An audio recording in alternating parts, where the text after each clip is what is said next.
Okay, it seems it is recording maybe. Yeah, okay, good. So any questions till now? Okay, so then today, good morning to all of you. So just I draw this figure. So Alice and Bob. So Eve is eavesdropper. So she can listen and modify the text. This unsecured channel of communication. So there is another diagram.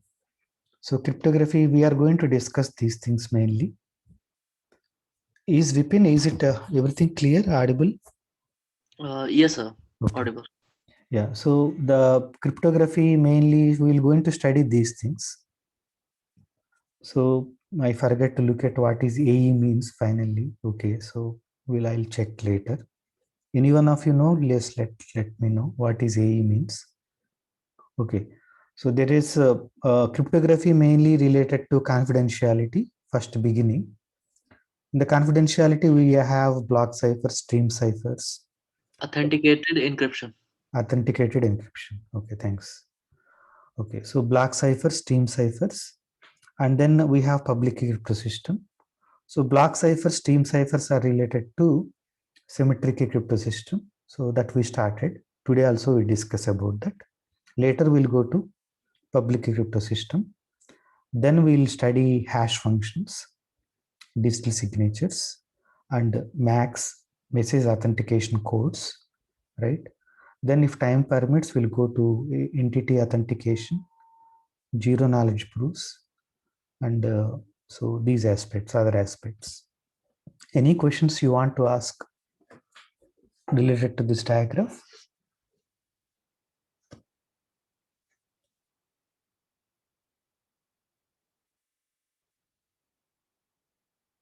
Okay. See the so we will see later that this only cryptography role is only not only confidentiality. Now it is increased. So while you are sending the message, so there is a areas called data integrity. So somebody in between, whether he changed or not, he or she changed the content. That is called data integrity, whether it is changed or not. And authentication. So actually, the sender actually is the person sent to the in between somebody modified it. So modified, of course, that is related to data integrity, but actually some Bob received, but actually it came from Alice or not. That is called authentication. So like that, there are different types of things are there. So all things can be now can be done with different techniques. So for example, digital signatures are have some it has some nature that includes MAC and hash functions, right? So MAC has some specific role to play. So all these digital signatures and hash functions, most of them are actually generally created by public key encryptions. Later we'll see those things. That is the idea of this course. Okay. Yeah. So yeah, yesterday as a continuation to our yesterday's discussion. So we have a messageium and ciphertext, plain text and ciphertext, and a key space K1, K2, Kn. Okay, there is a technique called brute force or basic access to key search method. So what is that brute force attack method will do?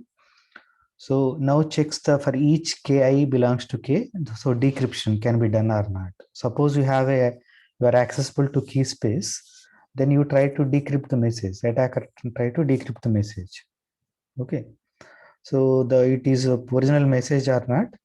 If it found, then some meaningful message come, then of course, then the key is there. Otherwise, you'll go to other key. Of course, since we do not know original messageium, so there is sometimes there is a ambiguity and some aspects may come. But this is called brute force method. Okay, so brute force method will be good. Means we're not going to attack anything, provided the key space is large or key size is very large.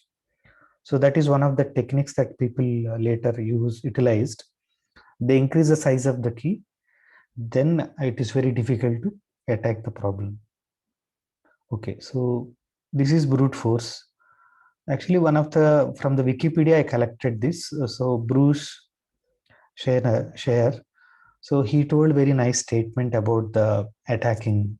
Okay, breaking cipher simply means finding a weakness in the cipher that can be exploited with a complexity less than the brute force. Never mind that brute force might require 2 power 128 encryptions, or even attack requires 2 power 110 encryptions. But even then, there is a clever technique with that you can break it. Simply put, break can just be a certificational weakness, evidence that the cipher does not perform as advertised. Okay, for example, um, substitution cipher. So that is very key space is very large, 26 factorial, right? And the key size also very 26, right? Means we need to know the function.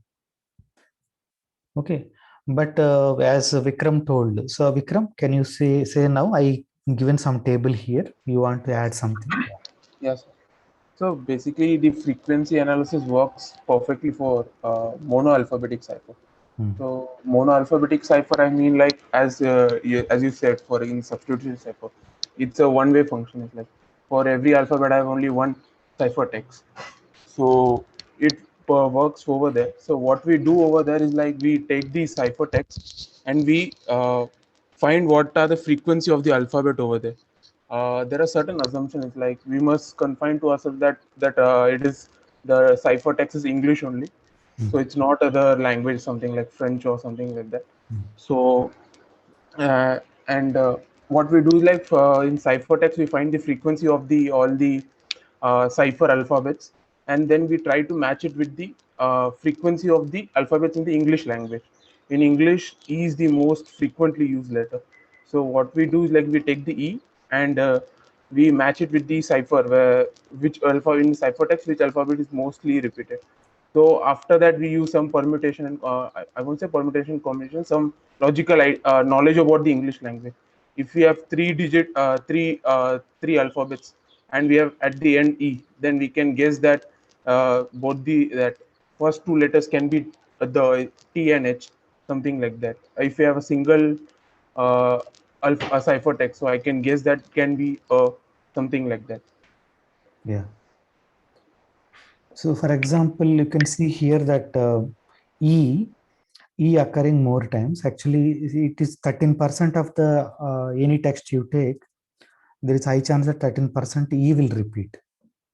Okay, E is a vowel, and T next second most frequent letter. It is 9% will come. A is the third most frequent letter, around 8%, and so on. Right.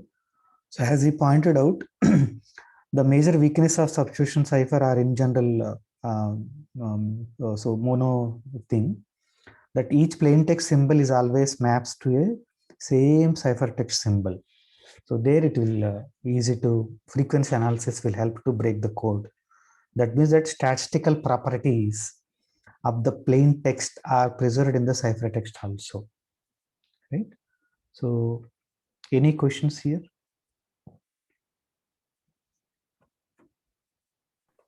Sir, the frequency is being seen in the plain text which is given. Yeah. So actually, plain text we do not know, right? See, plain text we do not know. For example, Ally is sending plain text by using the encryption function, convert into ciphertext. Now ciphertext is going via channel to Bob. So in between eavesdropper collected that. Somehow she able to gather the ciphertext. Now from ciphertext, how do you get the plain text? Is it okay, Karnika? Yes, sir. So in that now we'll see the one letter which is occurring more frequently. So the letter which is more occurring frequently is high chances that that letter should be plain text में क्या होगा? It will be E. It will be E. Are you okay, Karnika? See, yesterday we done that. See, we converted certain things, right? So in the Caesar cipher, what happens? You remember? Hello? Don't worry, even then you were not attended, but see, in the Caesar cipher, we shift 3 places, right? So C is Yes, sir. 2. 2 plus 3 is 5. 5 means F. So C modified to F, A modified to D, like that. Now you got this information, right? Yes, sir. So now in this case, even look at here in this particular example itself, which letter occurred more times here in this? E and A. Here in this, here. D. D occurring more times. Yes, sir. Yes. So there is a chance that so maybe I done a mistake, right? No. Okay. Yeah. Okay. Fine. So, Sir, so there is a chance that so D is occurring more times. So that there is a chance that that can be E, right? Sir, on what basis you are saying that E is the most frequency? Yeah, that Uh, is actually already done. Analysis done. Yeah, Vipin, go ahead. actually, I'll take this question and I'll explain the frequency analysis. I think, sir, you should move ahead, whatever you. So Okay. I'll explain separately. Okay. Good. Okay. So actually, in the general English letter, the if you take anything, so we need to explain more. Yes, that is true. Yeah. So I have some content Right. Okay, fine. frequency analysis and the visionary cipher how to do. Yeah. Actually, the Visionary cipher is a good one to attack. Actually, the crypto analysis we need to do for each and every cipher again to understand more about. So it is a challenging. Yeah. So, but we do not have time to go for the crypto analysis. That is another subject. In the cryptography, crypto analysis is another subject. Of course, without doing at least even few analysis, we cannot understand cryptography. Also, we need to know. So today, my goal is also related to that. So first one is a frequency analysis I mentioned just. See, here you can see that so crypto analysis contains so classical crypto analysis and implementation attacks and social engineering. So classical crypto analysis, that is what we are going to study most of the cases. There is a mathematical analysis and brute force attacks. So you understand brute force attack. So mathematical analysis, that is what we are going to discuss, but just I'll tell you implementation attacks and social engineering. Actually, these are also nothing. Implementation attacks means while you are implementing, so we see that by observing certain things, we'll try to guess. Okay. For example, how much heat generated or how much time it is taking while sending. Somebody else is observing. For example, you are a bank employee, other bank employee is observing. Okay. So certain things. So depending upon that, they may predict. Okay, that is called implementation attacks. Social engineering is like so people try to influence you by bribing or something. So that is called social engineering attacks, right? Yeah. So that is what I wrote here. So implementation attacks are side channel analysis can be obtained by secret key. For instance, by measuring the electrical power consumption of a processor, okay, where it operates a secret key or yeah, so that type of things. Okay, and social engineering attacks are bribing or blackmailing or tricking, many other things, putting gun on your and ask to give the password like that. So many things, and sometimes recently these are happening, right? So some people say that I am from IT department from your company, give share some, you need your password, right? So these are all called social engineering attacks. Okay, so an attacker always looks for a weakest link in your crypto system. That means we have to choose a strong algorithms and we have to make sure that social engineering and implementation attacks are not practical. Okay. So yeah, today some sort of all these are like English, mathematics is a little less. Later we'll go there. So in this scenario, there is a principle called in the crypto analysis, the Kirchhoff principle. Like you already come across Kirchhoff principle in electrical circuits, right? Like that, we have one principle called Kirchhoff principle. So a crypto system should be secure, even if the attacker he knows all the details about the system. That means, so he know what is the encryption algorithm, decryption algorithm. So even then, only one thing is not known, that is exception of the secret key. Okay, so as long as secret key is not known, the system is, we can make a crypto system, it is secure. That is what Kirchhoff principle. Okay, in particular, a system should secure when the attacker knows the encryption and decryption algorithms, right? Yeah, so this is a principle, and based on this, many algorithms came. So they will announce that how we do the encryption and decryption, but still it is very difficult to attack. So because of the secret key, once you, as long as you do not announce secret key, you are fine with. Okay, so even further, in the security also, there are three types of securities are there. One is called computational security, probable security, and unconditional security. Yeah, so before going further explaining this, any questions you have?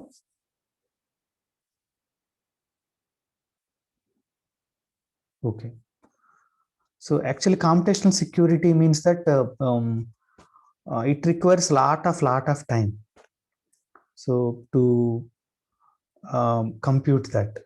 Okay, so when the existing computers or anything is unable to give the solution in a very short time. So when the key it is here, it depends upon the size of the key. So it take more time to crack it. So by that time, so most of the actual algorithms are actually impractical. Actually, we can crack if more time is given, more very long time. Okay, so by that time, so that reasonable time we are allowing to attacker also can do anything whatever. Okay, so but that time is large enough. So means we do not have any algorithm, right, to crack before that time. Then it is called computationally secure. Okay, so informally, a crypto system is computationally secure if the best possible algorithm for the breaking requires n operations, where n is very large number, that is infeasible to carry out this many operations. With the current computing power, we assume 2 power 128 operations is infeasible number of operations to carry out. Hence, the value of n is larger than this would imply that system is computationally secure. Okay. Whereas another security is called probable security, right? I told three types of security. So next one is probable security. In the probable security, what happens? Your algorithm, in order to attack the problem, that problem has to be, if you solve this problem, then you are actually solving another hard problem, which is already available.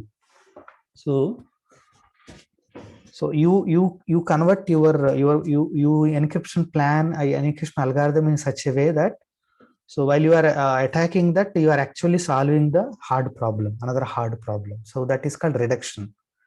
So one problem can be reduced to another problem. In fact, this may be easy than the hard problem. But so while you are attacking this, if you are able to crack, that means that you are already solved the hard problem. Right? So there are mainly three hard problems people right now are using. One is that factorization problem, right? And the other problem is a discrete logarithm problem. And third problem, actually, that is when quantum computers comes and all. So there is a lattice-based cryptography. There, people are using some techniques called in the lattice-based cryptography, there is some other parameters. Okay, so that we will tell when time comes. Okay, so some hard problems, they are very difficult to find out. For example, in lattice theory, we have shortest vector problem, closest vector problems. So shortest basis reduction problem. So there are some problems are there. It is proved that they are very hard to done it. Okay, similarly, there is elliptic curves used. There is isogeny based cryptography. That is also post-quantum cryptography. So those problems are very tough. So now you prepare your one-way function in such a way that, so you are attacking that, you are getting the that one, then you are actually solving those hard problems. Yeah, so maybe I told a little bit in a vague, but that is what probable security means. Any questions? You want more explanation at this juncture? Okay. Now another one is called unconditional security. The crypto system is conditionally or information theoretically secure. It cannot be broken even with infinite computational resources. Okay. Yeah. So these are the things. So we need to understand them now slowly, one after the another. So goal is that actually. Okay. So this is related to the crypto analysis. Okay. One more thing I'll tell you now. So to understand these, we need to know certain things actually. See, attackers also, there are two types of attackers, active attacker and passive attacker. Attacks also active attack and passive attack. So active it depends upon the computational power which are giving to the attacker. For example, these are the generally possible attacks are these: ciphertext only attack, known plain text attack, chosen plain text attack, and chosen ciphertext attack. Okay. So Vipin, what we do, we'll explain these or we'll give it to somebody. Sir, actually, I'll explain. Okay. Okay. So actually thing is that, see, ciphertext attack only means that the attacker knows only the ciphertext. Okay. Nothing else. From that, how do you get it? In the known plain text, so they know about both the plain text as well as ciphertext. But it is a little different. It is not whatever we are looking for. Okay, we'll discuss this, but I'll just give you a few hints. For example, you are a journalist, there is another journalist also, right? So you both went to collect some data. So luckily, bad luck that some other journalist so collected the data, but he wrote down entire material, but in a ciphertext. So you have now ciphertext you have, but in order to publish in your page, in your news channel, it is difficult. You are unable to get only with ciphertext you do not. But next day what happens? Since now it is published next day, paper mein aa gaya, news channel pe aa gaya. Now you can see that that is a plain text and for the ciphertext. Okay. So it's like that we have certain plain text ciphertext things. Then from that, is it possible to attack? Other thing is that now for encryption, who are encrypting, they will allow you that you can give some plain text to them. Now you are giving plain text to them, they will give a ciphertext to you. But is now can it possible? Now last one is much stronger. So you choose the ciphertext, ask them to give the plain text. Okay. So like that, these are increasing order. We will give more examples and that one. But even then you can ask now if you want to ask. Yeah, the first round.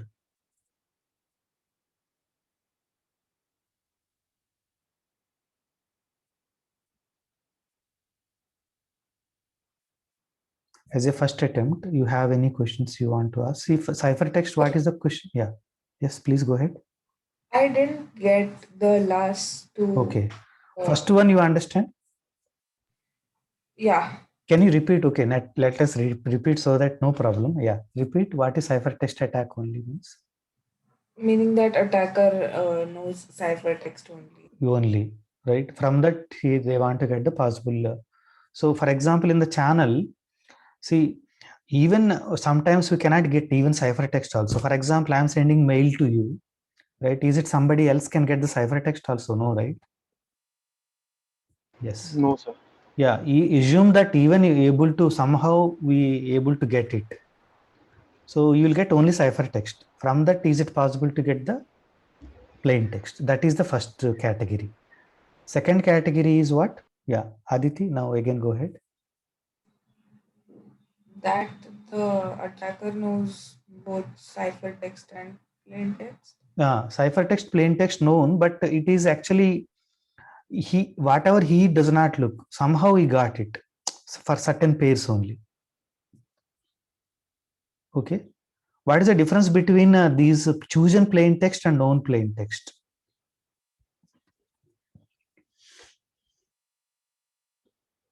Okay, known plain text means somehow that plain text का cipher text बाद में मिल गया है. So known plain text को, but chosen plain text means you are choosing the plain text and asking the people to give the cipher for it. Is it okay? Attacker is asking us to give ciphertext. So encryptor who are encrypting, attacker, now you are giving powers to attacker, no problem. You are challenging. These are challenges. You give me plain text, I'll give you ciphertext. Still you can try to attack. You're challenging him. Is it okay? Think like that. Challenging. Okay. So can we imagine that the attackers got hold of some plain text and ciphertext which was not relevant to him, and then he wants to try and find the key. So can that also be a right perspective? Yeah. Yes. So whereas in the chosen plain text, actually now the attacker is giving the ciphertext and asking the plain text. Why this is stronger? These we need to see. Is it okay? Yeah. So now Vipin, you want to say some 1 or 2 sentences now before again going further deep details? Sir, I think I'll explain it again when in the last session of this. Okay, fine. Okay. I'll explain. So till now some idea came or any doubts? Okay, so let us see again. Okay. So our goal is that in each crypto system you prepare, you need to check all these attacks. If it is resistant to all of these, then only we can go ahead. That means that your goal is to create a one-way function with a trapdoor. Okay. So, and again, it will all possible attacks. It is away from all these. It is able to even resistant from all these attacks. Okay. Yeah. So these are the main thing related to these crypto analysis. Okay. So now again in this diagram, I told about block ciphers and stream ciphers. So today we'll start it. And in the stream cipher, so there we have this unconditional security is possible. That also we'll discuss first. Okay. Yeah. So stream cipher or stream cipher encryption or decryption. The plain text or ciphertext and key stream consist of individual bits. For example, xi, yi, si belongs to 0, 1. Encryption mechanism is that si, xi. Okay, so we are adding the key si to xi. Decryption is also same thing. So here in the stream cipher encryption decryption, encryption and decryption are the same functions. Okay, that is, so yeah, so for example, you look at this diagram. So I have plain text, and so there is a key stream, key is there. So then I ciphertext. So we are doing a ZAR operation. ZAR means we will add and do modulo 2. For example, what is 1 plus 1? Modulo 2, 0. Right? 1 plus 0, it is 1. So like that, we'll add it. So like we are already done in the coding theory. So we'll just do modulo 2. So this is, so here the keys also all of them, both all the ciphertext, plain text and key, all of them are from the binary digits. For example, here in that particular case, right? So why this is working, easy to prove. So if I take d of si yi, okay, it is yi plus si, but yi is xi plus si, right? So now si plus si is modulo 2 is it has same parity, right? So I'll get again xi. So proof is also very simple. So any questions here?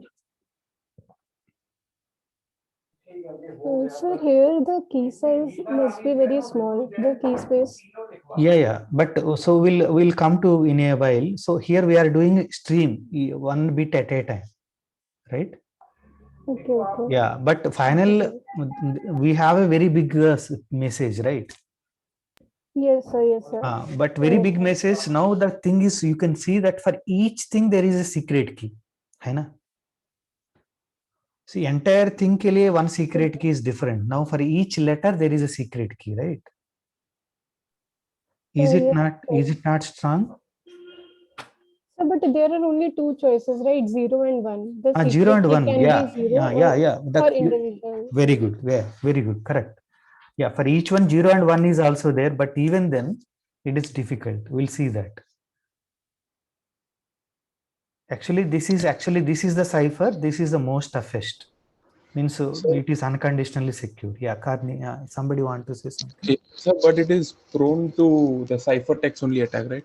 If I am the eavesdropper, I know the bits. It's like if I change one bit at, for example, 1 is there, I replace it by 0, then totally the encryption changes. No. So that is not attack we are saying. So there. Yes, under ciphertext only attack, it is unconditional secure. Yeah. So what? I didn't get it. Yeah, Vipin, you are saying something? I am saying that you are changing the bits inside the ciphertext. Then it is not an ciphertext only attack. It is an active attacker involved here. Okay. Right. So if you look at ciphertext only attack, means you have only ciphertext, and then your aim is to just recover the plain text. Then it is unconditionally secure. It can be shown. Okay, fine. So whatever you are saying, that is related to something else called data integrity. So active attacker, as Vipin already told, active attacker is able to get the ciphertext and is able to modify it also. That is much bigger power, right, Vikram? Yes. When the message is sending, that attacker is now not only getting that, he is able to change also. So that is very big powers we are giving active attacker. Yeah, there it will going to be affected, but we are not looking that part. Right? Yeah. Okay, good. So Karnika, again, any questions, Karnika, you have? No, sir. Yeah. Okay, we'll come to you actually, Karnika. Right? Yeah. So your questions are very. So that is what we called. So this is a Vernam, one person. He given this. So I don't know. This is the reason people called OTP also. Is one-time pad. So the stream cipher for which the key stream S0, S1, that is key, right? Generated by true random number generator. What do you mean by that? So for each key, I will toss. If it is head, I will put 1. If it is tail, I will put 0. Is it okay, Karnika? Yes, sir. Very random. Means ekdam. So every time I will toss a coin. Okay. So the key stream is only known to the legitimate communicating parties. Okay. And every key stream bit SI is only used once. Then it's called one-time pad. The only one-time pad is unconditionally secure. The one-time pad is unconditionally secure. Any questions, any comments someone want to make other than Vipin? So how will we decrypt such a message? So decrypt, already this is symmetric crypto system. Okay. Yeah, symmetric crypto system, whatever the key you are doing, your opponent also need to know. Opponent means that you are changing with, right? But this is done random, right? But random आप करने के बाद आप note करते हैं ना? You are noting. Okay. Yeah, there are difficulties, I know, but you see the. Yeah, so the questions are good actually, right? So the question you asked is very pertinent and very systematic. Those questions will helping you that whether really it is possible to do or not. Okay. Yeah, good. Any other comments? Sir, I don't understand why this is Okay. unsecure. Yeah, okay. What is that we are doing is that, see, you look at again this diagram. I have a plain text, right? 1100 10101, right? I want to convert into ciphertext, right? So first bit is 1. So then I will take my coin or something else, okay, true, random, okay.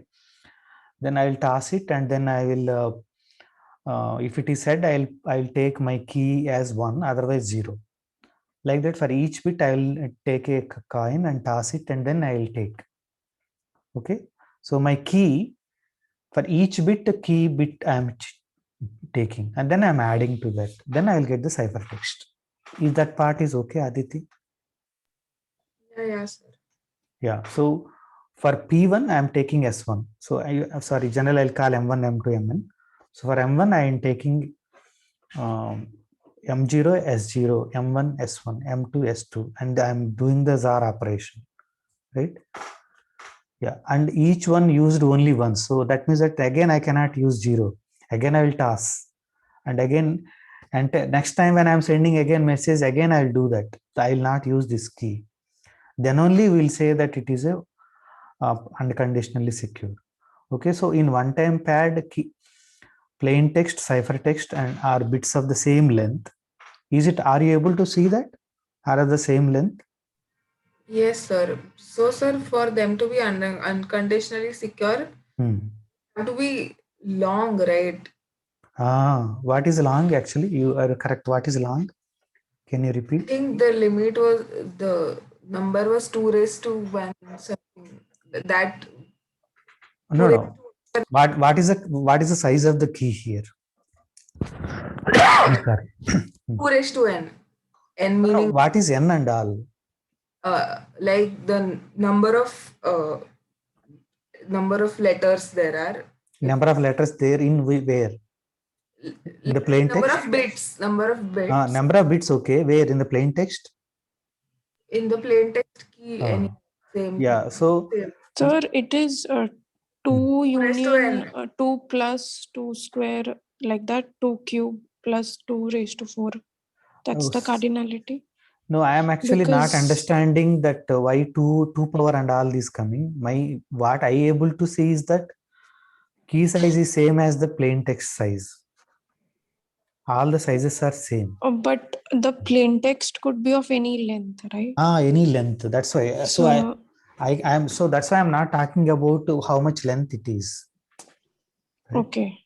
So at that particular instant, it length, let's say L, capital L, for that message changes, length changes. So now all of them will change. Key change, C change, everything change. Yeah. Now anyone? Okay. Yeah. Lipin, sir, yeah. OTP is the OTP that we get for any transaction. No. Yeah. That's totally different. Actually, this OTP names is suggested the property which it follows means security of this one-time pad actually depends upon if you are using the key 2 times, then it is not at all secure, right? So here the condition is that in order to gain security, the keys only can be used once to encrypt one plain text. So that's why one-time pad, only one time key should be used.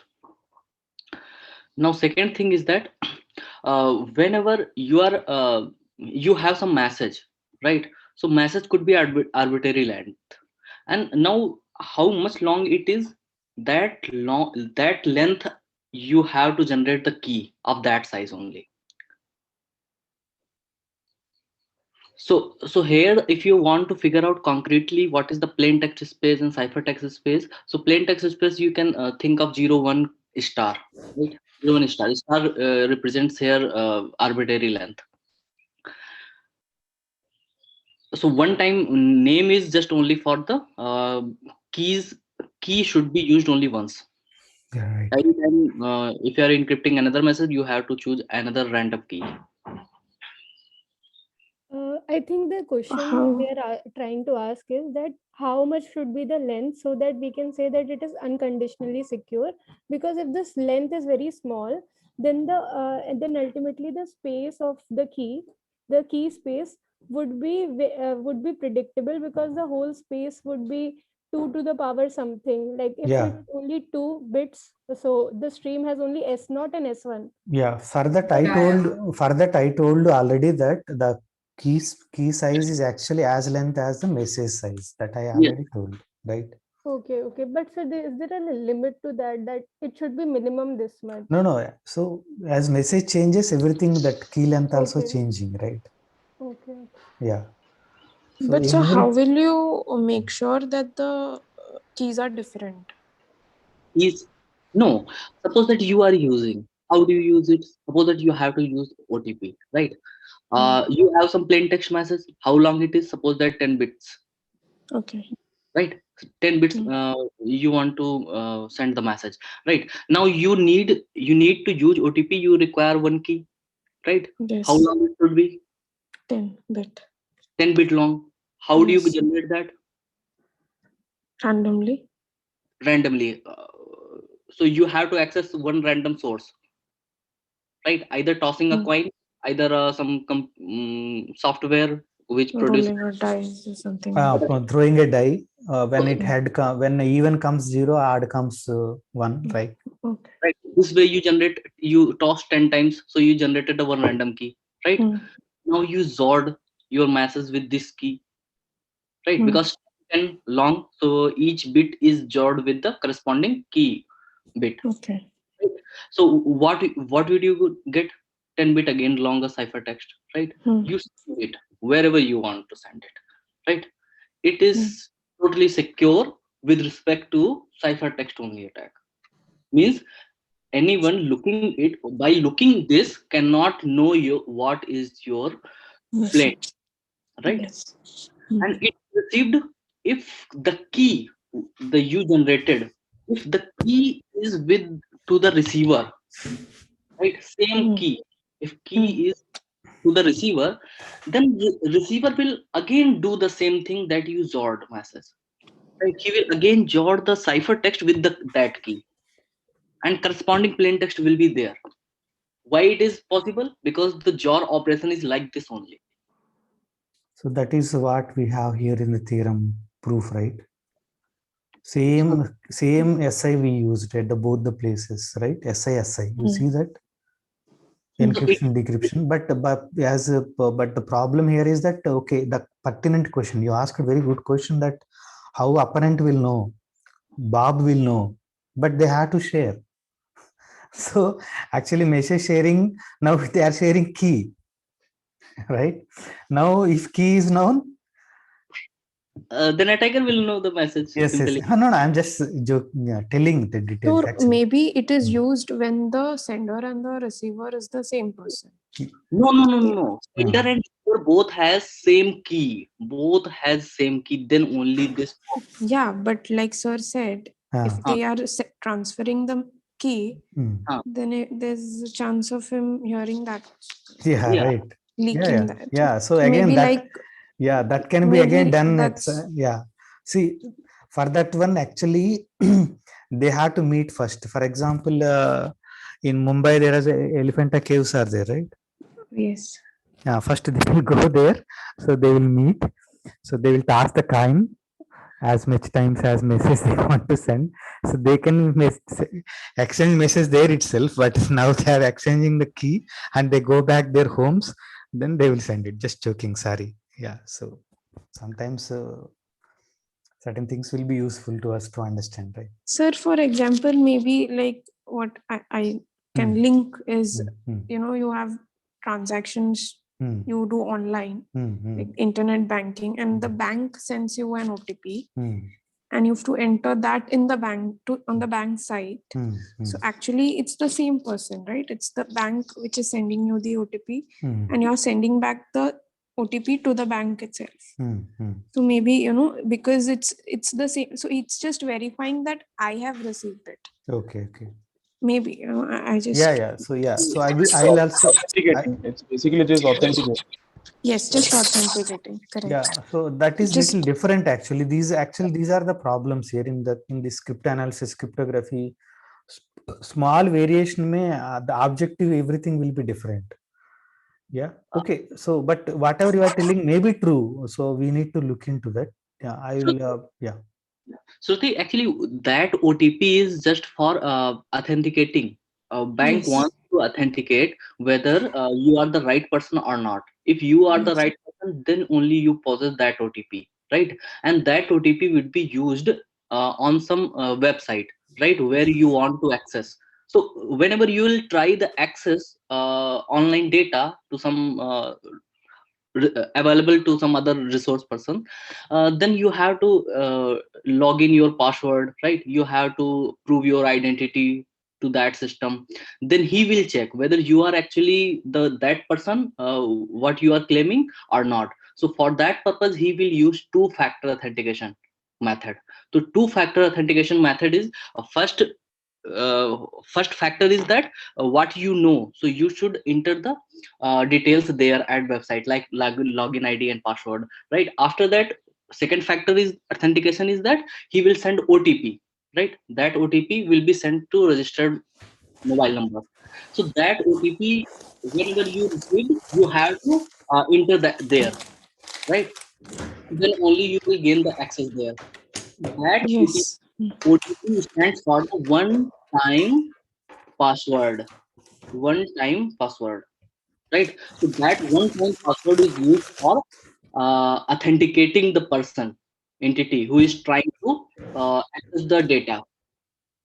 But here one time pad is one time pad, or one, this is one time, just here come only just for the key that you are using only one time, and it is an encryption scheme. It is an encryption scheme, but that is authentication method. Okay, I got I it. hope you are clear. Yes, yes. What we are, what I want to convince you.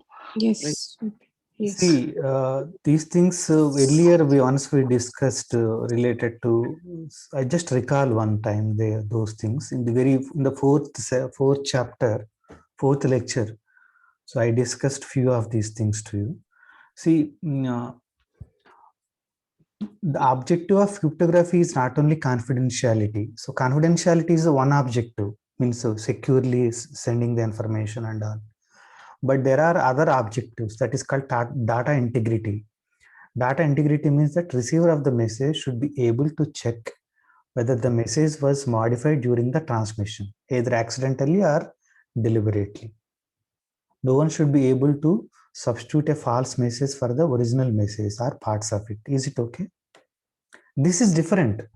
See, this is not related to security and also there is a active attacker. They may change also. That is a different problem at all completely. Are you fine with data integrity? Are clear? Yes. So there is another thing called authentication. Authentication is different again. So the receiver of the message should be able to verify that its origin, where it came from. No one should be able to send a message to Bob, pretend it is Alice sent original data. That is called authentication. When initiating communication, Alice and Bob should be able to identify each other. So entity authentication. So these will come. So that in that full flowchart, entity authentication is also there. Then non-repetition. So the sender should be not able to later deny that she sent the message, right? So Bob received the message from the Alice, but later Bob do not say that I do not get the message. Okay, that is called non-repetition. So these are other things. We are unable to see whatever you want to say. Means. So, sorry, can you say one more time? Sir, means you are reading something. Yeah, right. Yeah, okay, so okay. Yeah. Okay, sorry. So regarding the fact that they have to share the 1 minute. So is it now visible? No, sir. Not visible. Because I think, sir, you shared okay, window. 1 minute. Screen sharing is stopped, has closed now. Something is happening. Okay. Yeah. So Rohan is saying something. Yes, I was saying that regarding the fact that it's a symmetric key, so it should be known from before only. Like that way, that Caesarean shift was also symmetric key, and you had said in the beginning that actually the way in which it will be transmitted is that we use an asymmetric key to exchange the symmetric key. So you are giving that example of that, they should meet and all. So I was just saying that could this be a explanation of how the keys would be? Asymmetric key will be used to share the symmetric keys, right? In this binary thing, first there would be some maybe we can use a someone was saying that maybe it's the same person, but it's two different people only. But initially the symmetric, and other asymmetric key system like the RSA system and all that may be used to exchange this symmetric key, I guess. Right. See, actually, sorry, 1 minute. Now I continue. Is it visible now? I am unable to share that. Yes, sir. Okay. The same thing again, I came back, but I want to show the lecture 4 material anyhow. So there I written actually at the end. So you check later. Yeah. So actually, Rohan, in the symmetric key, so people use symmetric key actually to exchange the data, but for key exchange they will use the public key cryptography. Yes. Yeah, correct. So right now that is what going on. So key exchange is, but for to exchange key also keys should be small, right? Yeah. So okay. So these are the things, but you are correct actually. See, first to exchange the key, people use the public cryptography. Then later, entire thing will be done by private key, a secret key. Sorry, symmetric encryption. Yeah, you are correct that part. But even there also still all these things are in the implementation only. See, many public key crypto systems, they are in theory they are there, but implementation still going on. Okay, so there are certain organizations are there, so they will frequently they will look at, modify and try to implement them also. So they come up with that. So we'll discuss those aspects in after some time. Yes. So actually, sorry for asking this again, but please, everyone was asking that people are. I also have the same question that you're sending maybe only 101, then there are only 8 possibilities. So even if it's randomly generated, then it can still be the code can. Yeah, your message is very, very small, but even then, see, 1 and 0, you understand that 1 and 0. So you need to exhaust all the cases. That is easy. That part is clear. Yes. But even after that, also you do not aware that actually what is the original message. Actually, 1s and 0s that not to provide any sort of information, right? Yes. So you are getting 1s and 0s, but there is 100% chance that it is either 0 or 1. You are not giving anything actually. Yes, sir. Yes. So even if the attacker understands the key, he will not know that this is the key, right? Yeah, right. Like that. So 0s and 1s, actually, which 0, so they are equally likely, right, to become 0 or 1.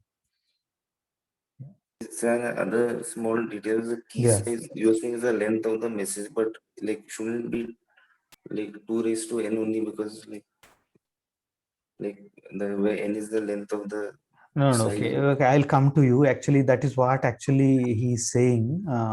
Vipin is saying. So I'll come to that actually. Maybe that may help. I don't know. So see, let key be the set of keys and p be the plain text. That's a safe side I written actually today. In this context, the elements of p are called characters or something. So the stream cipher pay. So there is a encryption function that is E star. Okay, and it is a map from K star cross P star to C star. Star I put. Okay, star means that some alphabet you are taking the any lengths. Okay, so if you are done some course on in the computer science, like there is an area called the theory of computation, TOC. So their languages and regular languages, something will come there. You take an alphabet. So your string, any length if you take, then it is not 0 1 power n. It is, we'll say star. Star means of the size length is any. So that's why it is called stream. Okay, stream cipher, stream. Okay, so for example, you want to encrypt the stream M1, M2. I do not know the length. See, M1, M2, and so on, dot, dot, dot, belongs to P star. So plain text characters. So now this becomes a ciphertext with a key K1, K2, dot, dot, dot. Okay, but each time you will have a encryption thing. So encryption, but it will do bitwise. So there is an encryption function K cross P to C.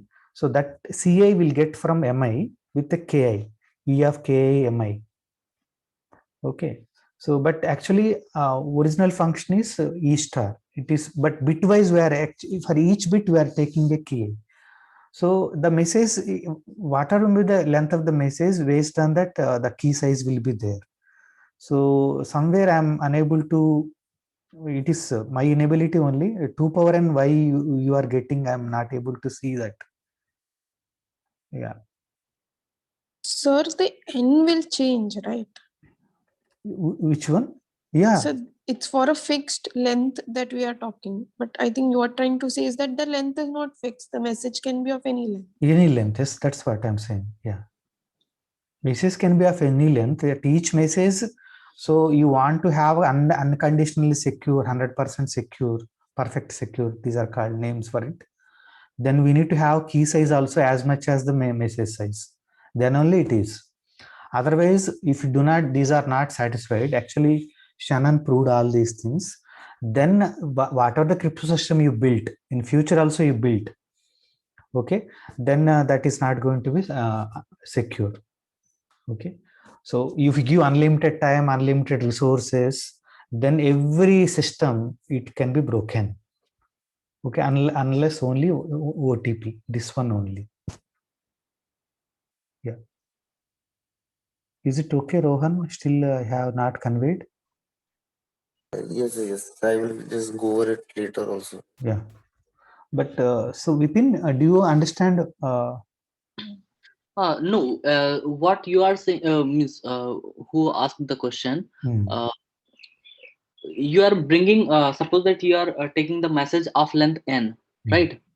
So you are telling that 2 to the power n are the possible messages which could be of length n. But message length, okay, that is what they are saying. Okay, I am able to see now. But message length also changing. Yeah, message length are also changing. So if you are fixing the length, then there are some maybe possible 2 to the power n possible messages. And then there are 2 power n possible that one. So that's why he also told 8 length or something, right? Yeah, someone told actually. Yeah, right. But here it is changing.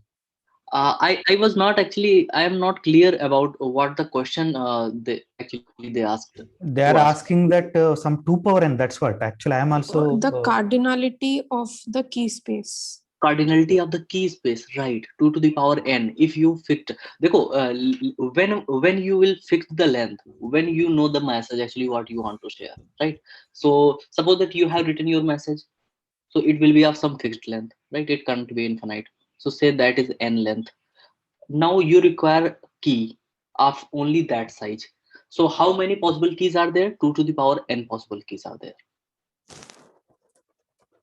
right? So that you can use. So you choose randomly that key of that from 2 to the power n keys randomly. Now you jot the message with this, you will get the cipher.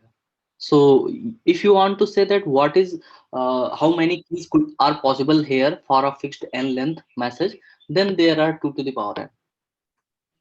That is true. That once n is fixed, then we know the key space size also, and we know all the keys also. All binary strings of length n. Right. But we are taking one at a random. Yeah. So what else you want to ask? So a very simple question is like, so where if is it is so the same question what Rohan asked was, if it's a length 3, then you're saying that the key space is 8. Obviously, yeah, obviously, no. So you Yes. toss a coin and 3 times. So what are the possibilities you'll get? 0, 0, 0, 1. These are the only things we get. And you So can then- break it completely. You can completely break it. There you can. Yeah. So there are only 3 numbers. So there is a choice there. Yeah, but then what about the repetition then? Where repetition? Suppose you there is a chance of you using the same key, for 2 different messages. No, we should not. We should not use. That is what actually. This is not allowed. So if you are allowing, if you are suppose that you did it, what happens? What will happen? Suppose that you use M1 and M2, these 2 messages, and you encrypted it using the key K, right? You using the K. What will be the ciphertext C1 and C2? Can you tell? M1 XOR with K, M2 XOR with K2, K, right? C1 and C2. These 2 will be ciphertext. Suppose that both ciphertext C1 and C2 are intercepted by you, right? If this is intercepted, then what you can do? You can do C1 XOR with C2. What he will give means what he will get. I didn't understand C1 XOR. See, actually, C1, C2 are the actually messages. No, ciphertext came from the messages M1, M2. That's just I am on to say, right? Yeah. So now M1 is there, M2 is there. For M1, you are adding the keys. So S1, S2, SN, whatever. So you got it. But you are repeating the same key again. So C1 comes from M1 plus. So I'm now calling M just M. So it's M1. But I hope you understand M1 is not just one. There are so many bits are there. Okay, that part of it. Yeah. So M1 jarred with key, and the same key you are jarring with M2 also. Then you got C2. So M1, C1 you know, M1 plus some key, C2, M2 plus key, right? Now what happens if C1 plus C2 is jarred? That is the question he is asking. So now key plus key is jarred.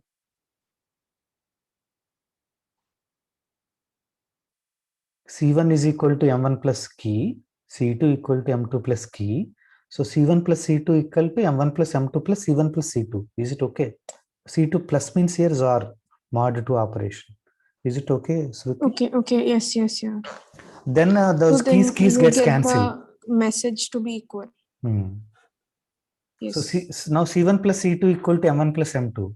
So right? yes, so then the message has to be equal, correct? If the same keys are used. So then there is a restriction on the number of messages plain text can be sent. No, for every plain text we will change the key. Then sir, there'll be a restriction since it's only 8 for a length 3. Then I can only send 8 messages, right? 8 plain text. Yes. Okay, correct. Okay, thank you. Got it. Yeah. Sir, where are these stream ciphers used? Stream ciphers used. Yeah. Stream cipher actually. So if you suppose that stream cipher you want to use in your computers, and computers actually, if concretely I say first, our question is that how to build stream cipher. If stream cipher is not secure, then we will not use, and these stream cipher are truly very fast than other ciphers, and that's why they are used in smart card chips only. smart card chips, like your ATM or very small access. Suppose that you want to access somewhere and you have some identity card, like, so where the chip is, that is chip enabled, so that will gives you access. So for the security purposes, they are used there. Okay. And you also, these are very lightweight actually encryption schemes. So they are using chip enabled devices where we need security. So you can search about it, and you will find um very beautiful actually applications of Stream Cipher. So some of them I'm actually tell you that accessing purposes, and ATM cards, and some like this chip cards only. Okay. Right. And you can also explore actually. Sure. Thank you.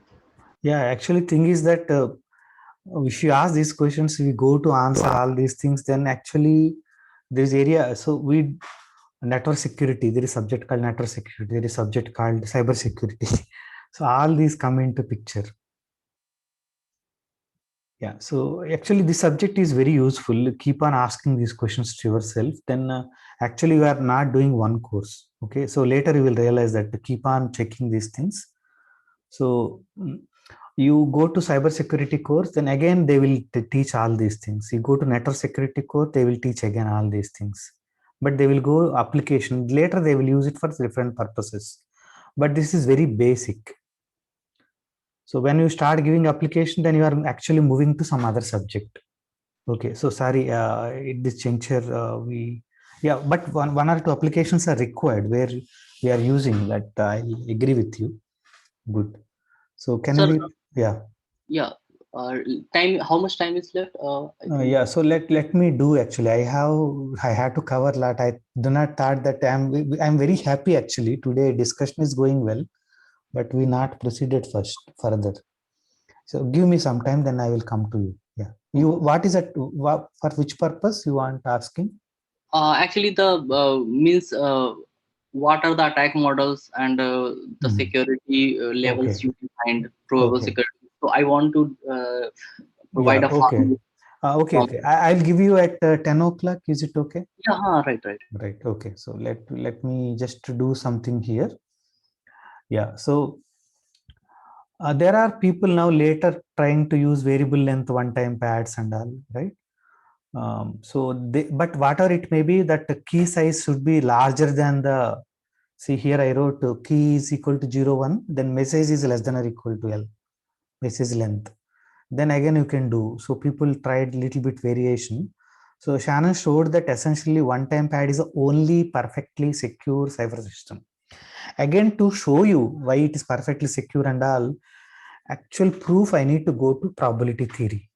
Probability of the probability of given message such that the probability of the message equal to this message such that cipher text is given, like that I need to bring that.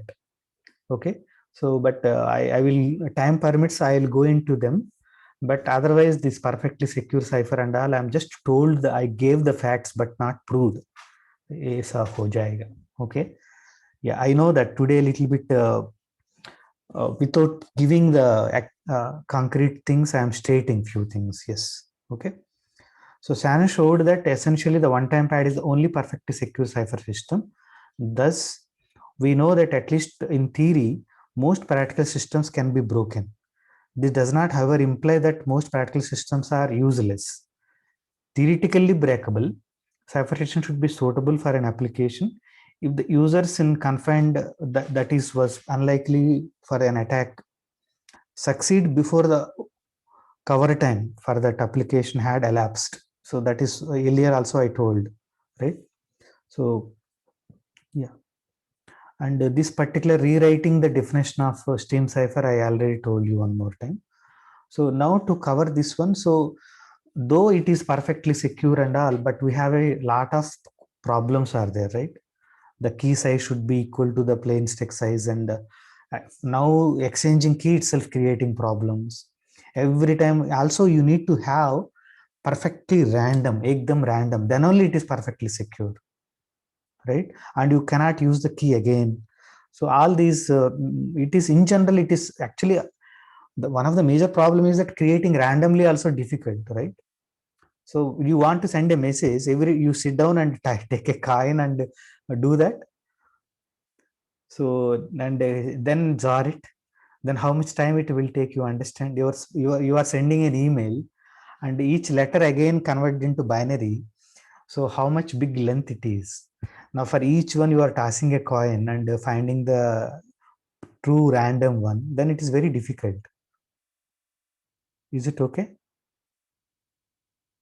Vikram, are you there? So we can use some programs. Yeah, programs, but programs also, now you do not have purely random generators. So pseudo random generators are there. Yes. So we need to go into that area now to understand more about them. So this is the place I am telling that.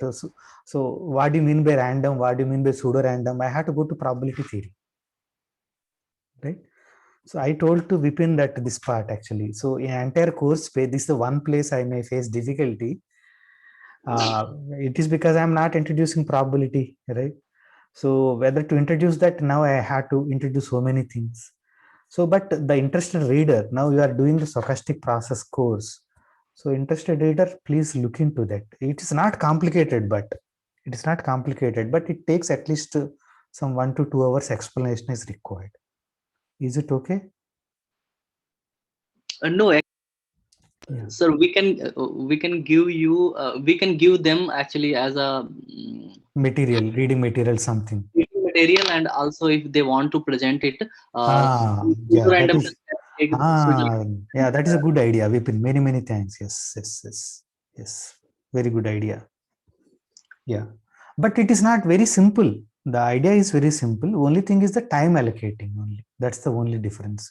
So those who are know little bit probability, they can do it. Yes, that is a good problem. Yeah. Actually, me and Vipin even discussed that also. But we are able to do. We'll do at the end. Okay, time permits. Okay. If time permits, yes. Yeah. Sir. So now we are going forward. Okay. Yeah. So just now, what is the moral today is that till now is that we have crypto analysis and unconditional secure thing is only this one-time pad. But one-time pad, the problem is that key size should be as large as plain text or even more, then only it is possible. But naturally, it is very difficult and it should be random also, purely random, true random. That is also very difficult to do. Okay. So again, here people doing that. So the best source for it is that Danba, I am not pronouncing properly. Dan Boneh. So his textbook is available freely, right, Vipin? Yes, sir. Freely available. Yeah. So his textbook on that is very wonderful. He is the one person dedicated entire life to this cryptography models and all, helping entire community. So Coursera courses also available freely. You can watch it. A textbook is available there. Actually, I like it actually. So once we go enter, then it takes more and more time, but it is very fascinating. So again, you take a R bit random wala, then how do you convert into some bigger n bit pseudo random? So like you remember generating matrix, we take in the code. So we can generator matrix will convert it into R length to N length. Like that here also we have. Okay, but they are pseudo random to pseudo random. So with some modifications we increase the length of the random, but it is no longer random. Yeah, so that type of techniques are available. So that way we can again use the stream ciphers again. Okay, but not too random. So many variations and nice papers works are available here. Yeah. Okay. Yeah, so now the next cipher is the block cipher. Actually, we confine to block ciphers. So it is a symmetrically encryption scheme. Rohan. Tossing a coin to random event, or that is also like not really a random. Yes, that is also correct. Thanks, Rohan. Sir, what? Even tossing a coin also, if there is a theory actually that is also not truly random. If you're tossing so many times, there is an area. So that is also not truly random. Actually, I was asking because that way then nothing is random and everything can be predetermined. But people believe that this is random. Tossing a coin is truly random. If coin is fair, then it is fair and all. So all this. So that's why I'm from the beginning I'm telling tossing a coin or throwing a die. But again, we are assuming that they are fair and all the conditions we need to include. Then it is true.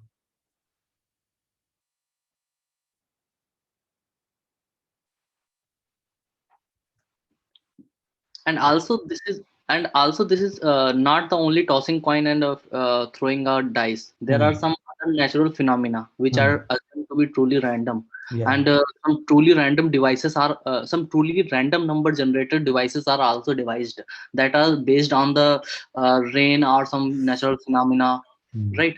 So that's correct. Even for example, now I'm using computer, it giving some radiation. So people use that radiation to create the random bits. Random number device, random number device. No. So we know that, but it is difficult to go into all those details, right? Yes.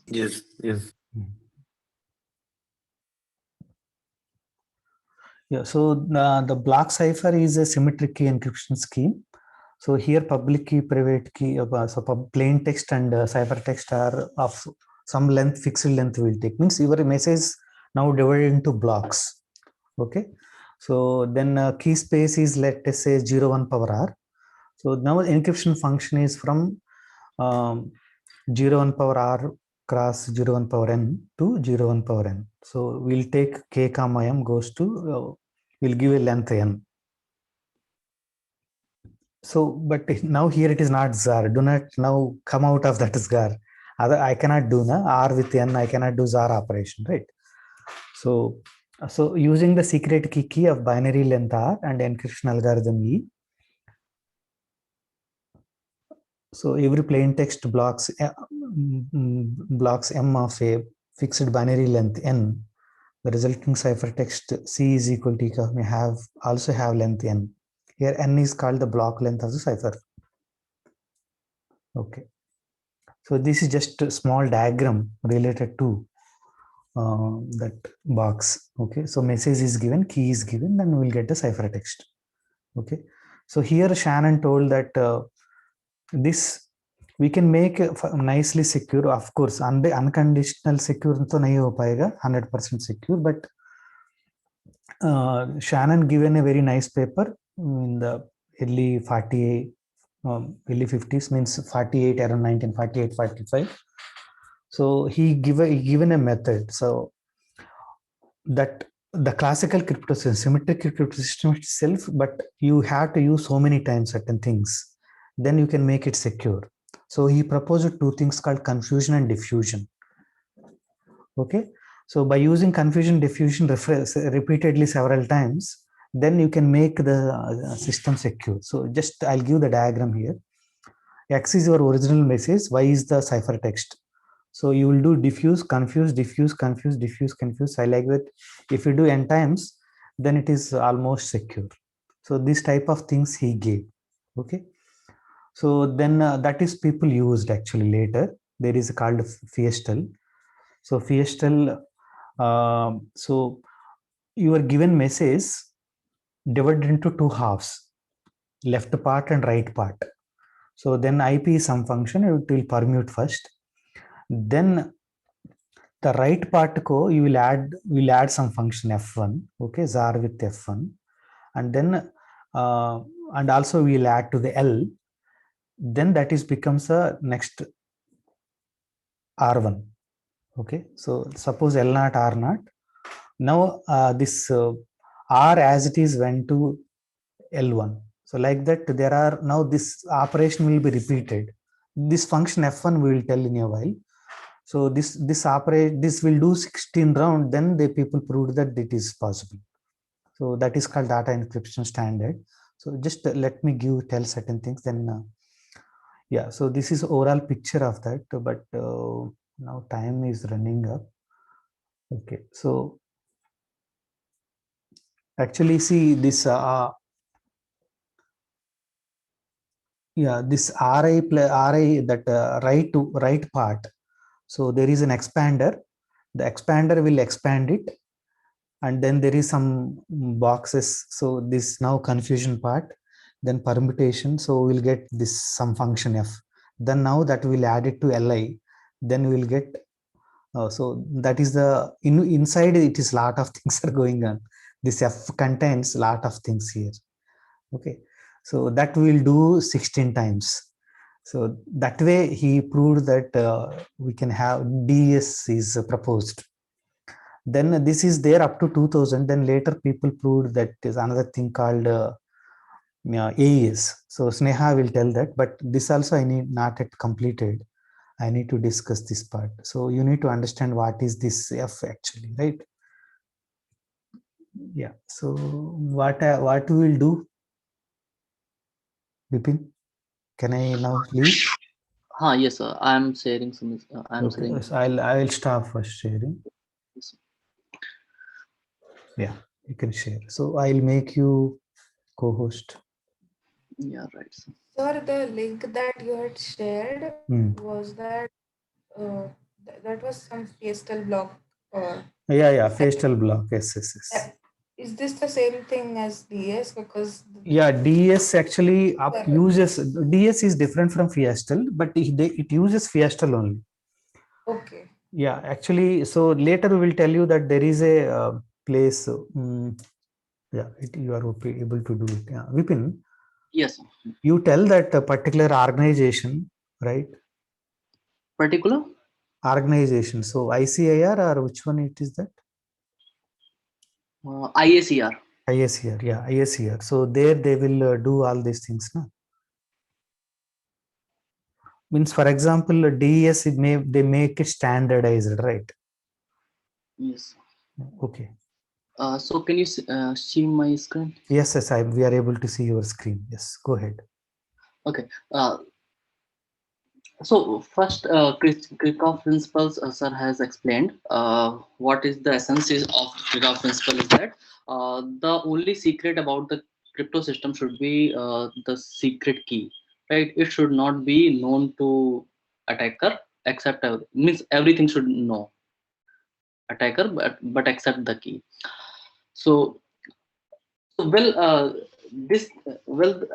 everything about the crypto system, if it is known to EU, and now how would you measure the security of that crypto system? Means how secure it is. First you need to define what is mean of security, from which type of attacker you want to make secure your crypto system or cipher, right? What is the intention of attacker, right? And how much security level you gained with respect to the cipher. So these three main aspects are here that that are involved in the security while defining the security of a cipher. So first is attack model, second is adversarial goal, and third is the security level, right?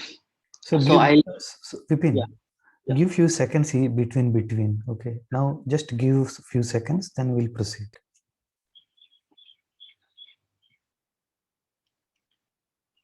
So that they will get a time to ask questions in between. Yeah, now again you tell and give gap. Okay. Right. So when I say the security, right, three things should be in your mind with respect to the what attack model you are defining the security, what is the adversarial goal, and how much security level you gained, right?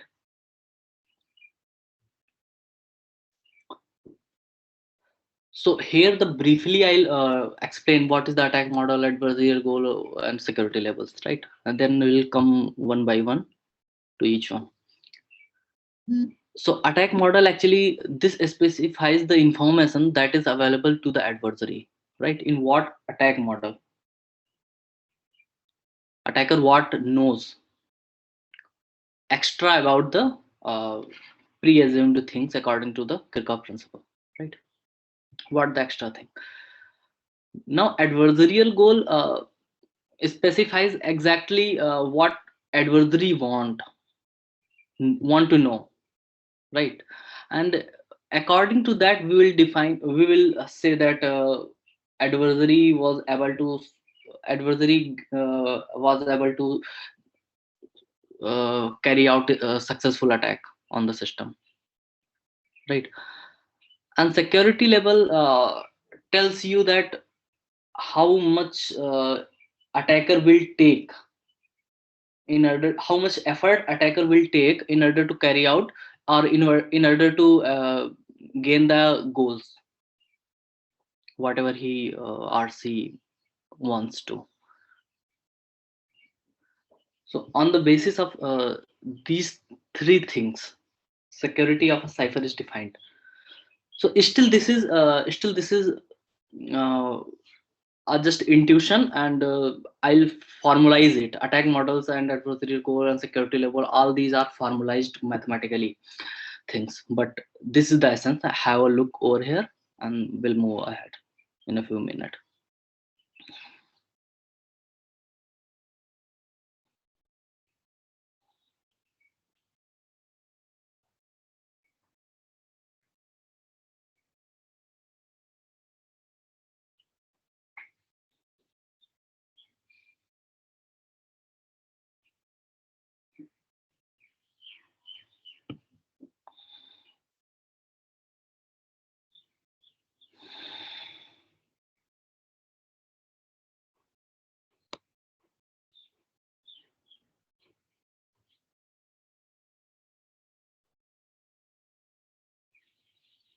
You keep everything in mind, right? Whenever you are saying that this happens, then it will be breaked. So you should be clear about what is mean by breaking of a cipher and what power you are utilizing to break the system.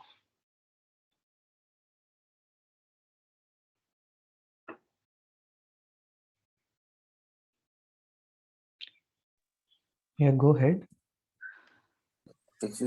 So when we're having asymmetric and symmetric together, then the security will consider a combined security, or what will be the case? Yeah, actually there is some advantage of symmetric key cryptography. There is some advantage of asymmetric key cryptography, right?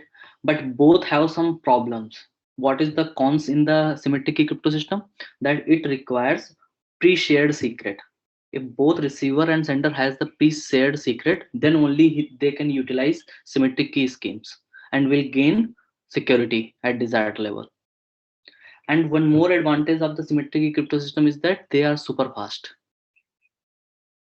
Yes, so what I was just saying was that when you're considering the security, you will consider the combined security, or like No, that you are trying to combine the symmetric key crypto system to the asymmetric key crypto system. Why you are combining? What is the need? Are you clear about that first?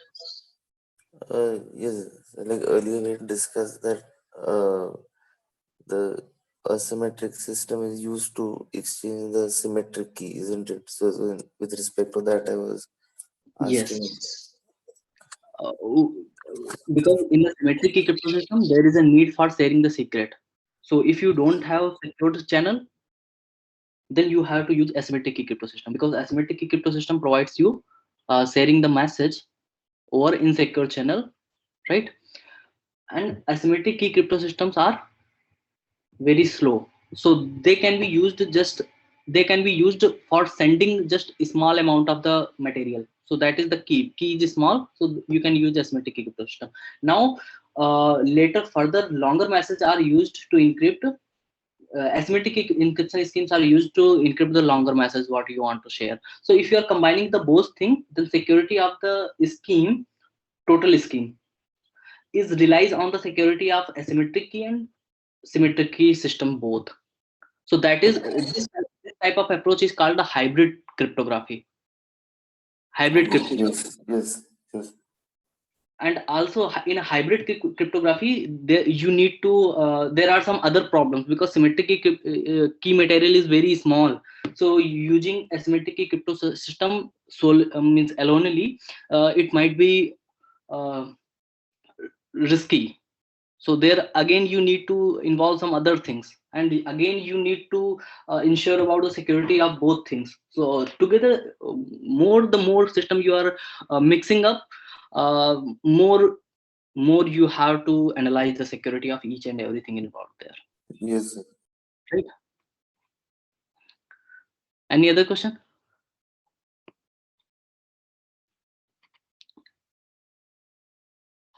So here, this is the precise statement when you are saying that this cipher is secure. So you should be ensured about this statement. Means you have to specify adversarial goal, you have to specify attack model, and what the computational resources attacker is using. So a particular adversarial goal cannot be achieved in a specified attack model given specified computational resources. Right? If I am saying that a cryptographic scheme is secure, right? This is the essence.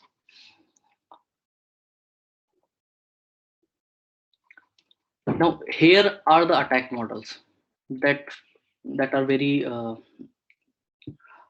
standards, and they are considered. And in this attack models, all the till now currently in a modern cryptography, these attacks are only the considered.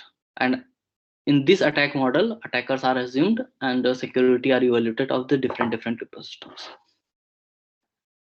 So first one is the ciphertext one. So just wait for some time, right? So we will ask few people to explain it. Okay. Let us see how far they understood, so that we can explain, right? Yes. Yeah.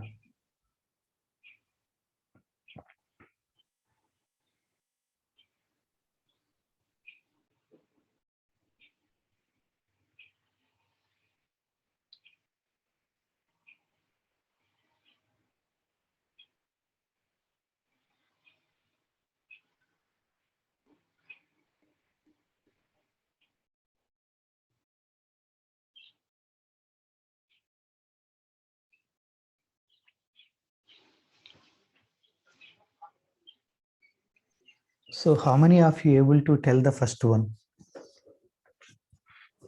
So can you tick yes?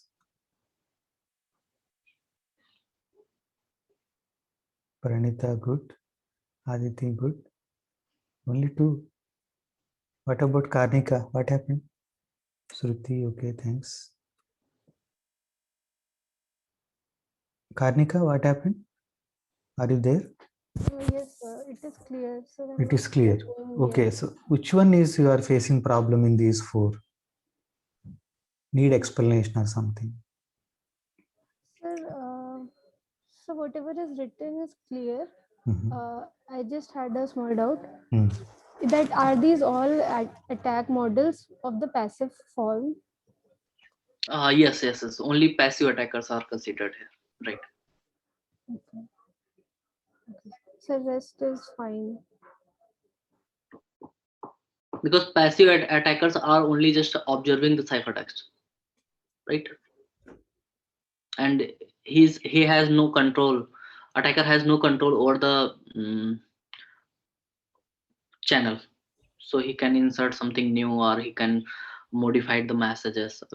All these aspects we are not considering. We are just considering he just can only just intercept the messages and can see and can guess what to what it could be decrypted. Sorry. Okay. Very good, Karnika. That's why actually I will ask you to talk something. So you will ask good questions. Okay, good. Yeah. So any other persons have some questions now before going further? Okay, Kuldeep, can you explain the fourth one? I am directly attacking the bigger one. What is it you understand from the fourth? Chosen ciphertext attack. Kuldeep.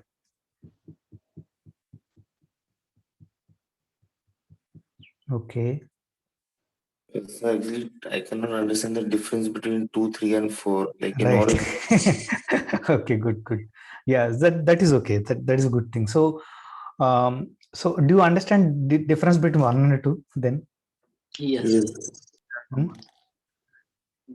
Do you understand the difference between 1 and 2? Yes. Tell me whatever you understand. Like in 1 the and first case, we are just given the encrypted message, and you have to, we're just trying to find the decrypted message. Some of all the other cases we are given pairs. Like we either want to somehow maybe like guess the key somehow or something like that. Yeah. So one of the major thing we need to see is that for certain pairs, but you actually other pair you need to find out finally after some time. So there is a day, on that day actual message will go between the Alice and Bob, that you need to crack. You are practicing and you are making all efforts to get that particular day, particular message, right? Yes. So these are all trials actually. So in between what is happening, second wala kya bata rahe? What is that you understood? What is the second one? So that we have a pair of like encryption, like an encrypted is the message, and the encrypted message we have of some right of some other thing like unrelated to like that final day has not come, and so then you are trying to like when you have that it is like maybe like that quadratic equation example you're right x1 y1 right. Yeah, good. Very good. Thanks. Actually, you are even connecting to that. Very good. Yes. So actually, yeah. So for some plain text and some ciphertext, see, that is what I'm telling about the journalists and others, right? So they know this ciphertext today, but tomorrow it is published in the paper. Now they compare. So now they have plain text and ciphertext. Now and next another day again plain text, ciphertext. But now by using this, can they predict in the next day other journalist ka? So that is the now known plain text attack. Yeah. So now somebody can see the difference between 2 and 3. Chosen plain text attack. I think Aditi little bit understood, but she may try. Even it is a mistake, it's okay.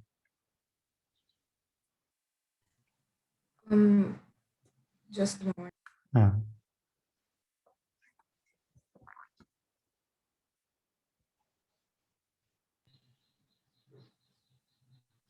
So basically, third one is like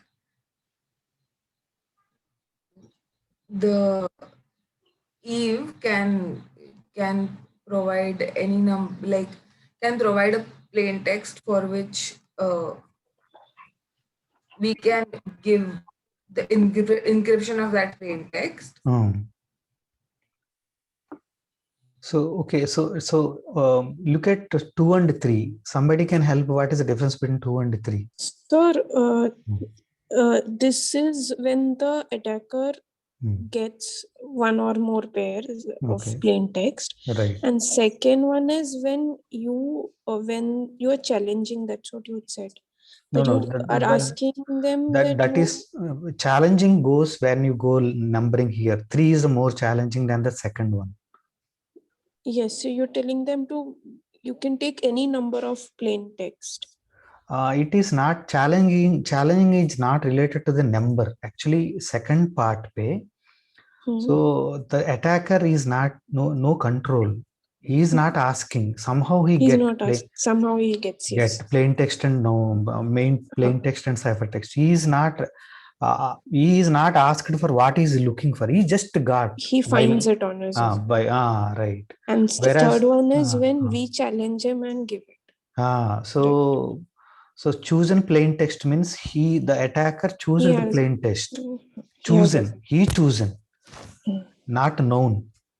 He chosen the plain text and he given it to the encryption method person or Alice. For example, Eve, choose her plain text, own plain text, and give it to Eve.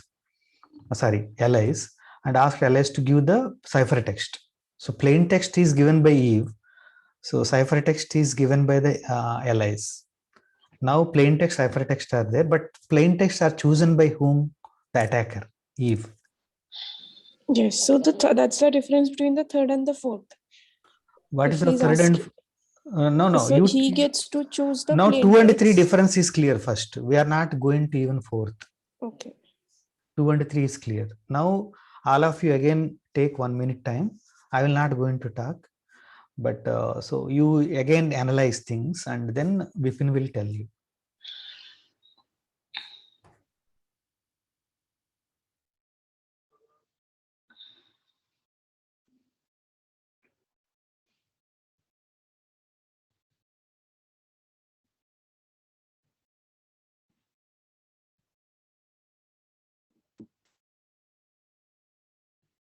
Yes, Vipin, you can ask questions and go ahead. Okay. In the chosen plain text attack, what you till now concluded? Attacker can choose plain text of his own choice, right? And you can request, or he or she can request to user of the cipher to get the ciphertext corresponding the plain text that he queried, right? In the chosen ciphertext attack, what the extra thing to the previous you possess is that he can decrypt, he can get the decryption also of some queried queried ciphertext.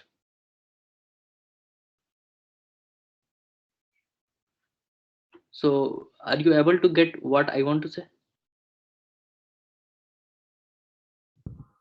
So You mean in fourth, you have both plain text, any number of plain text encryption, and any number of ciphertext encryption for the fourth one. Ciphertext decryption. Yeah. Yes. 3 is included inside the 4. Okay. Oh, I got it. Yeah. Okay. So here one more terminology I'll use most frequent. What I will use in the chosen, here you focus on the word chosen. So chosen plain text means he can get the ciphertext. In the chosen ciphertext, he can get additionally also the decryption. So in the third one, attacker have access to the encryption oracle. Encryption oracle, I think you are clear.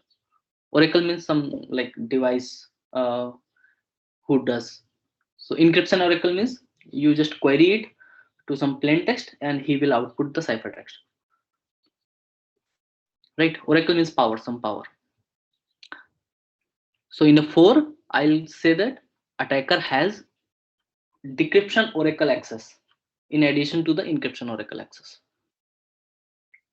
In that's it only.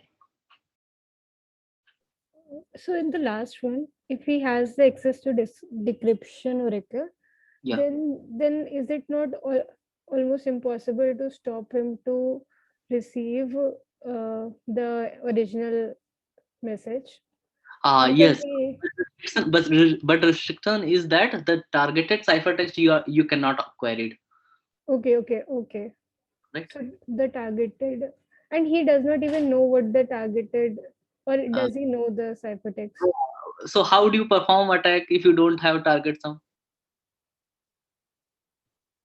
You should have to fix some target, right? Okay.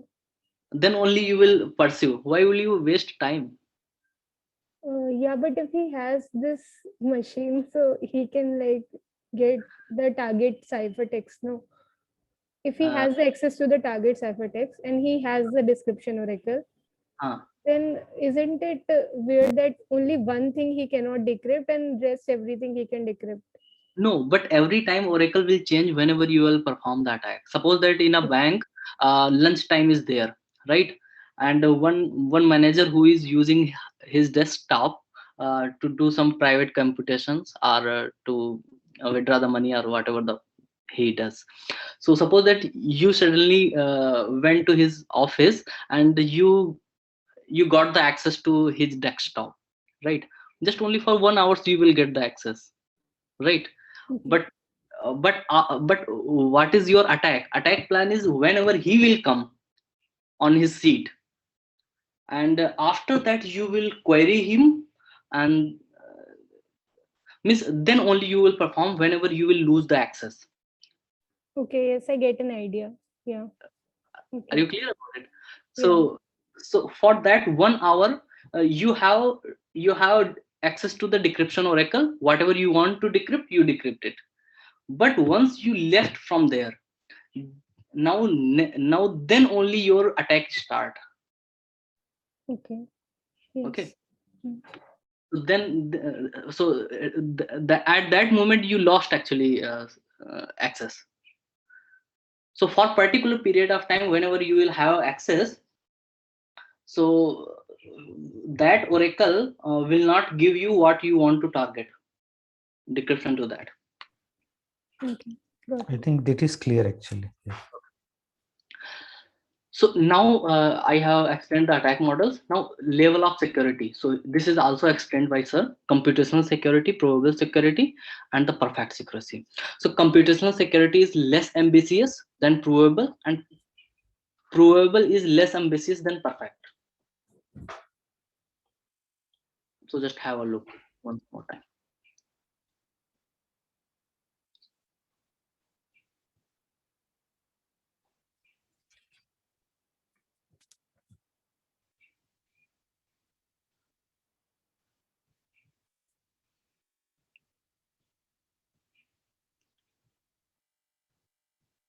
I think you can proceed actually. These are anyhow.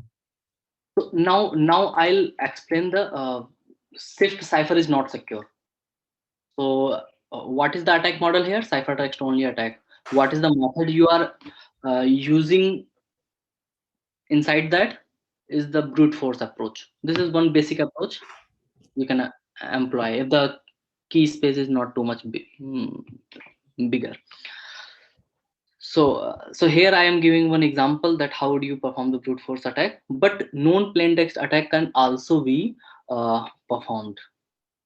So just have a look over the slides, you will get some idea.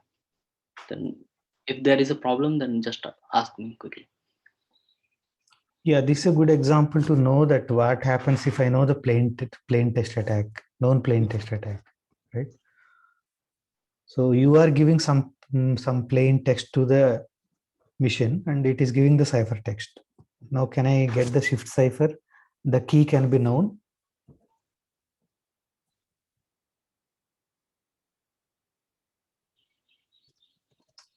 So all of you know what is shift cipher, right? In shift cipher there is a k, x plus k, right? So is it possible to find a k by using known plain text attack? That is the question.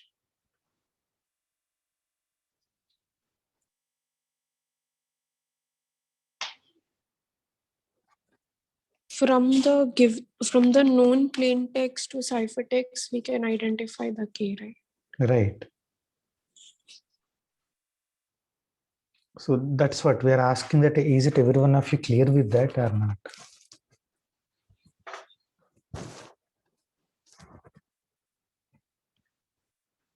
Yes, sir. Yeah, so you have some plain text, attacker has some plain text, he given to the mission and it given the ciphertext. Then from that is it possible to find the K, right? Yeah, time is running up, so just tell this part and stop actually. Yeah, Bipin. Yes, so example, this is the ciphertext, and you start trying every key and see the corresponding to what message it decrypts. So if you use the k is equal to 0, then it will be the same, and if you are using k is equal to 2, then like this only. So once you get some meaningful message, then you stop and the corresponding keys will be that. So this is the meaningful message that I got correspond to the ciphertext. So this is the brute force attack, and now you have computational power, so you can do it very in a secure sense only. So that's why by brute force approach, it is not secure. So here the some effort are required that are required is more than the non-plain text attack. Non-plain text attack, just if you have one plain text character and corresponding ciphertext pair, just you are done. Just you got the actually shift, how what the shift it is using. So just you very in a few computations you got, actually you decrypted the whole message. So here the what conclusion we have drawn is that, yeah, any question? No. You can go ahead and start. Principle means that increasing the key space is not sufficient. So suppose that here the conclusion is that the key space should be long enough so that exhaustive key search attack should not be possible. So what substitution cipher has the large key space, but it still will show that it is not a secure. How we will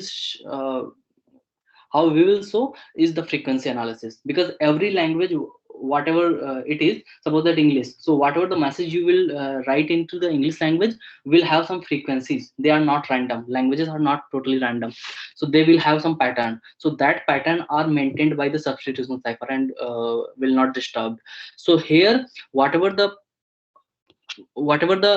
standard frequency of the English alphabet are there, we will match this frequency chart with the ciphertext frequency chart. Ciphertext frequency chart we can draw very easily. You compute the each character, how many times it is repeated, and draw the figures, and you compare it with.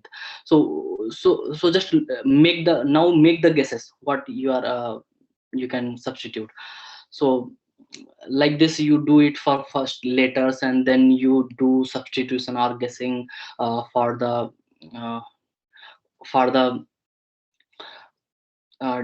doubles and triples also, right? Bigrams or diagrams, this is said. So you will arrive at some meaningful message later on if you are doing like this only. So sometimes very careful is required. Yeah, actually, Karnika, so I hope it is clear, but actually here he also told that even single letter also, not only single letter, you can take th, how many times it comes, right? Frequency, pair letters also. So many ways to frequency analysis can be done. Is it okay, Karnika? Yes, sir. Yes. So substitution cipher, though the key size is very, very large, but even then there is a powerful, easy, beautiful technique that frequency analysis will helping to crack it very easily. Yes. So here we concluded that large key space also not necessary for securing the cipher, but right, it is not sufficient. Just a moment. Yeah. Frequency thing, that frequency analysis, that is we can do that by only ciphertext only attack, right? Yes, ciphertext only the considering. Yeah, that is a very good question actually. See, in the ciphertext only cipher is available, and that cipher only again we are checking that how many times a letter is came, that we are replacing with the E or A, which generally repeat. With that we'll get the meaningful. The 100% correct what you are pointing out. Thanks actually. Yeah, so sometimes we'll also miss actually to tell certain things because of time and good. So actually it is better stop Vipin actually. So we'll discuss if time they require. Actually, he's very much interested to tell about Wigner cipher and not secure. But if someone was interested, then he will. So he will want to help you actually. He has already material with him. So he will help you, and you can take that as a topic and you can tell us here. Right? Yeah. Okay. Fine. That is a thing now. So sir, is there a accuracy connected to, like, if